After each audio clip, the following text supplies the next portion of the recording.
Hello. Welcome back to my channel. My name is Dominique if you're new here, and I'm just a vegan trying to turn your plant-based dreams into a delicious reality, one recipe at a time. Today, we are making Jamaican veggie patties, kind of like Jamaican beef patties, but obviously with chickpeas instead. But now that I'm thinking, I'm like, are they called Jamaican chickpea patties, Jamaican veggie patties? I don't know, but they're super delicious. I tried to do a lot of research and keep it as authentic as possible. This recipe is super easy. If you're a little scared of dough, don't worry, okay? I'm here to help you because I'm doing more baking. I'm working with dough more, so I'm here to give you the tips and tricks. If you're a returning subscriber, thank you so much for coming back. I know I've been a little MIA, so I appreciate y'all. I love y'all so much. School has started. It's been hectic, okay? The new year is just a lot of stuff going, but I'm so grateful. I'm so grateful. So anyways, enough of me talking. Let's jump right into this amazing recipe.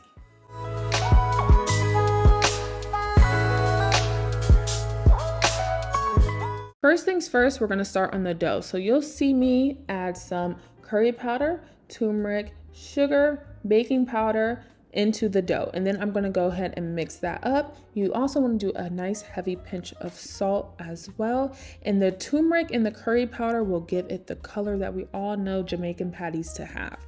This is the vegan butter I'm going to be using. I love this brand anytime I'm baking because it comes in sticks. This is the Country Crock plant-based butter and olive oil. Now, you want to make sure that the butter is very cold. I like to put mine in the freezer. This has been in the freezer for like 2 hours now. It makes it easy to shred. You'll see what I mean in a second. And all of the wet ingredients or the butters or even the water, you want to be super cold when you're making any type of pastry, similar to like Jamaican patties or Jamaican beef patties, whatever the case may be. I like to grate my butter in with a cheese grater. I promise you, this makes this process a lot easier. I know some people just take the butter and they'll crumble it with their hands, but I just like this process better because, I don't know, it just works. It's the way I do my biscuits as well. And I've also noticed that I get a flakier consistency when I grate my butter like this because it's evenly distributed than using my hands. But like I said, if you don't have this, you don't have to go to the store and buy it. You can just use your hands. And now I'm just gonna go in with my hands. You are gonna get a little dirty here, so roll up your sleeves like you see me doing here. And if you have gloves, feel free to use gloves as well. I didn't have any, so I wasn't gonna buy any for this video. But if you're cooking for others, I definitely recommend using gloves and making sure that you wash your hands. So you wanna go ahead and continue to use your hands to incorporate the butter and flour together. And you wanna be looking for a sand-like texture that you kind of see here. Okay, so when it comes to the water, you also want to make sure that is ice cold as well. This is ice, you can hear the ice. So you want to make sure that's ice cold as well, but obviously it doesn't need to be solid ice because you got to be able to pour it in, but it's very important because if this dough heats up, it's very hard to work with. Trust me. If you don't trust anything else from this video, trust that.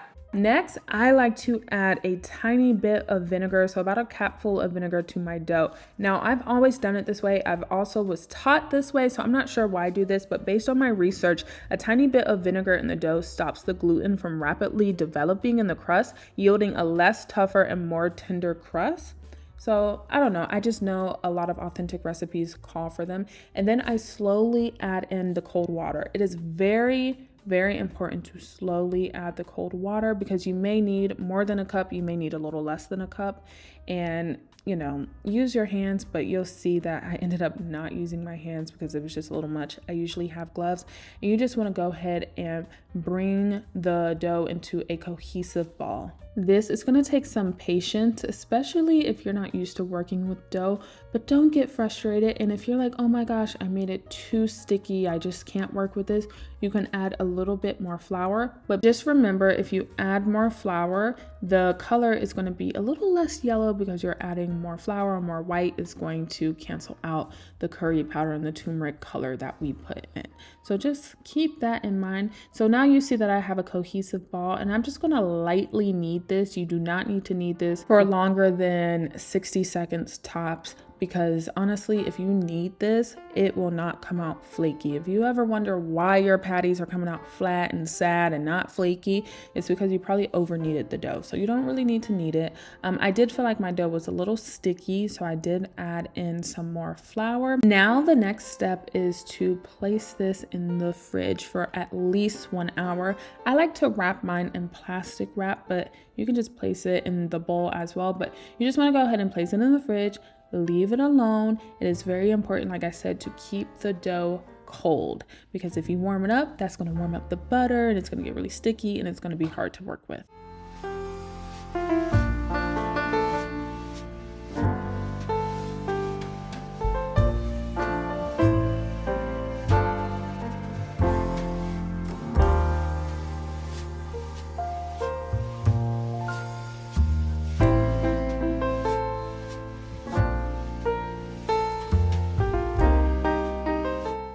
While the dough is resting in the fridge, I'm gonna go ahead and start on my chickpea curry. So I'm just gonna add some garlic and some ginger to a pan with some oil, and then I'm gonna let that become fragrant before adding all of my spices. I added some curry powder, and then I went in with my veggies, which you'll see shortly. And then all the other ingredients I will be sure to place on the screen, because this chickpea curry is self-explanatory and super delicious.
After the chickpea curry has cooled down, it is time to bring out that dough from the fridge, y'all. And this part is very important. I like to work very, very quickly because, like I keep saying, if that butter in the dough heats up, it's very hard to work with. So I'm going to flour a clean work area, and then I like to put some flour on my rolling pin as well. And now I'm just gonna go ahead and roll out my dough. Adding flour just helps the dough not stick to the rolling pin. So you just wanna go ahead and roll out the dough. And then you're gonna add some more butter, you probably like a stick of butter, and you're gonna shred it like this. And this is called the lamination method, I believe. This is what gets, now y'all, I'm not a baker, so my terminology might be wrong, but I know this is what makes the dough flaky. Same with biscuits. If you ever want flaky biscuits, you need to go ahead and fold your dough into each other, and then you roll it out again. And you didn't see me do it here, but I did do this step about 3 times. I would add just a little bit more plant-based butter, fold it into each other, and then roll it out again. And I just didn't show y'all that because it's just repetitive and it would get boring. And then I just took whatever I had and went ahead and cut out my little patties, what's gonna be my patties. And y'all, this was like the hardest part of the recipe for me because I am so weak. So I really had to, use my arm strength to cut this out. I also wanted to put a disclaimer here. You want to make sure you do not overwork the dough, okay? If you overwork the dough, it's just not going to come out nice, okay? So just be gentle with the dough. Do not overwork it. You also want to preheat your oven to 375 degrees Fahrenheit and have the oven ready to go, so you can just throw these patties right into the oven. So I add some of my filling in, and then I fold them over, and like I said, be gentle with the dough. You're going to take your fingers and just try to close it. This part can be hard because sometimes it will spring back. Typically that's how I know I overwork the dough, but you want to go ahead and cut off any excess dough, and then you'll see me take a fork and just go ahead and seal off the dough as well, just so when it's baking, no filling spills out and we don't have any messes, and we just try to have pretty Jamaican patties.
This is what they should look like. Now, some of them will look really nice and some of them will look not so nice. It doesn't matter. It doesn't have to be perfect. Cooking is supposed to be fun. I'm going to place these in the oven for about 20 to 25 minutes. And then we have the best Jamaican veggie patties that are completely vegan, super flaky, super flavorful. You can also do this with a vegan ground beef replacement.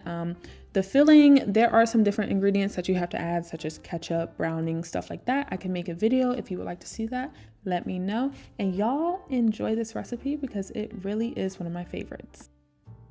Thank you so much for watching this video. I appreciate you so much. If you have any questions, please just let me know. I'm here to answer them. And I just want to let y'all know really quick that I recently started making my own wine. I think it's very important for adults to have hobbies, and this is one of my hobbies. I am falling in love with winemaking. There's this YouTuber I follow, and I've just been having so much fun. So my first batch is a pineapple wine, 100% vegan. If you didn't know, not all wines are vegan. And I was wondering if y'all would be interested in me documenting my next batch. This is my pineapple wine. I'm about to bottle it. So this is what it's looking like. The bottom of all this stuff is gonna go. So don't be like, what is that stuff at the bottom?